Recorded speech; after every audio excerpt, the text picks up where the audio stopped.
無課金のデデンネに対する評価。ジャースパルと申します。デカ盛り料理ウィークお疲れ様でした。そして来週からサマーフェスティバルってことで、今週も食材の準備をされていることと思います。今回はデデンネについて無課金目線のデデンネ表を改めてやっていきたいと思います。これまでもね、無課金のデデンネ表だったり、私のスキルポケモンに対する考え方みたいな動画はいくつかアップしてきてるんですが、この動画なんかサムネでバッツリ無課金にはおすすめしづらいって書いてるじゃないですか。昨年はゴールド実装前とかはまだそれくらいの評価だったんですが、もうね、さすがに評価を改めなくてはいけないなと思って新たにお話ししていきたいと思います。デデンネ、無課金でもさすがにおすすめせざるを得ないかと思います。それでは参ります。ということで、デデンネ、おすすめです。ちょっとおすすめとかじゃないですね。非常におすすめできる、そんな一体かと思います。ちなみに同じく料理チャンスを持っているウもめちゃくちゃおすすめできるかと思っています。サマーフェスティバルで小ピックアップになっておりますので、出現フィールドに行く方はぜひ狙ってみてください。で、そんなデデンネの評価についてなんですが、まずそれこそこの動画で語っていた元々のデデンネに対する評価って、無課金へのおすすめ度はそこそこで、おいそれとはおすすめしづらいって言ってたんですね。その時、私がデデンネを採用した強いと思っていたポイントが、将来性と汎用性の高さ、イベントでの強さ、レシピレベル上げに有効、だいたいこの3つだったんですよね。で、おすすめしづらかった理由として、まず編成の手間がかかること。鍋拡張のポケモンを採用したりとか、デデンネも大成功率 2,30% になったから交代しようかとか、それに伴う元気管理とかもちょっと大変だよねっていうことと、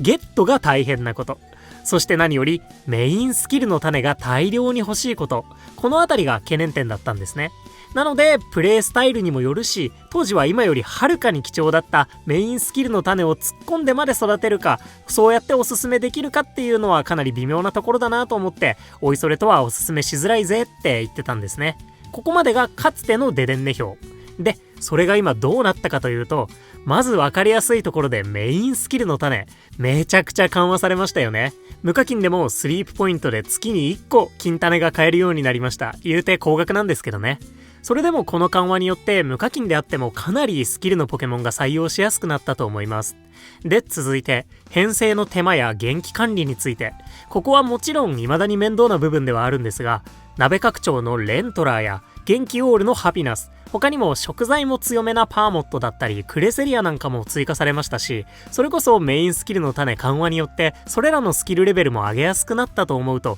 より遊びやすくなる選択肢は増えたのかなと。また当時は珍しかったレベル60のポケモンも着実に増えつつあるかなと思うので、食材を集める速度も上がってたりするかなと思うと、やっぱり結構遊びやすくなってるんじゃないかなと思ったりはするんですよね。で、そういった懸念点が改善されつつある中で、おそらくこれが最も重要なポイントなんですが、料理のインフレが私の想像をはるかに上回っていました。デデンネの評価を決定的に変えたポイントはここだと思ってます。ゴールドの新料理たちがマジで強かった。それこそ直近のデカ盛り料理ウィークでは、無課金の私もゴールドマスター20に到達できました。達成してなお未だに実感がないんですよね。なんであんなにエナジー稼げたんだみたいな。もちろんそれはボーナスによるところが大きいんですが、基礎的な料理の強さがあったからこそだと思うんですよね。ラピスからゴールドになるにあたって、料理の食材要求数がこれまでよりもぐっと大きくなって、1食あたりの強さもぐぐーっと伸びました。若草サラダと負けんきコーヒーサラダは特に顕著ですよね。エナジーが 1.8 倍近く大きくなってます。なのでなんなら1日2食でも十分なエナジーが稼げたりとか、結果大型の料理を作る意義が大きくなって、鍋拡張のポケモンたちを編成する意義も大きくなったように思います。多少編成が煩雑になっても、それを行うリターンがより得られるようになったと思うんですよね。そんな感じで料理のインフレが大きく進んだことで、料理チャンスの価値もぐっと上がったように思います。もともと期待していた将来性と汎用性の高さは今後も期待できるかと思ってます。将来性に関してはリンゴ酸ヨーグルトサラダのようにさらにボーナス値の高い強力なレシピが今後も追加されることと思いますし、汎用性の高さも相変わらず、木の実のポケモンだったらレベル60から65に上げるまでまたとんでもない量の夢のかけらを要求されたり、フィールドごとにポケモンを用意しなくてはいけませんが、デデンネであればレベルの高さはそこまで関係ないですし、ラピスもゴールドも次のフィールドでも活躍できるはずです。 EX モードはちょっと謎ですけどね。イベントでの強さも相変わらずで、なんならニューイヤーや夢のかけらウィーク、スキルウィークにデカ盛りウィークと昨年より活躍の機会が増しているとも思います。といった感じで、もともと期待していた将来性や汎用性の高さはそのままに、イベントの強さもイベントがない時のレシピレベル上げにおいてもより重要度が増して、最大の懸念だったメインスキルの種も手に入れやすくなったとなれば、ゲットのしづらさがあってなおおすすめできるだけの材料は十分に揃ったかなと思います。デデンネ、さすがにバケモンとさせてください。てなわけでデデンネ、かつておすすめしづらいとか言ってたんですが、しっかりとインフレの波を我が物顔で乗りこなして環境まで整備された今、おすすめせざるを得ないというところまで来たかと思います。これまでイワークとかデリバードとかフレンドポイント16のポケモンを声高におすすめしたことって多分ない当チャンネルではあるんですけれども、デデンネ別格ださすがにイカレ散らかし込み切っていると言っても過言ではないかなと思います。これまでもね、育成に対してはやぶさかではありませんでしたけれども、もはややぶさかであるはずがない、そう言わしめすぎてるまであるのかなと思いますので、ぜひこれからラピスラズリ湖畔やゴールド急発電所に行かれる方も、アンテナポケモンデデンネ見かけたらぜひ仲良くなってみてください。そんなデデンネをおすすめせざるを得なくなってきた話でした。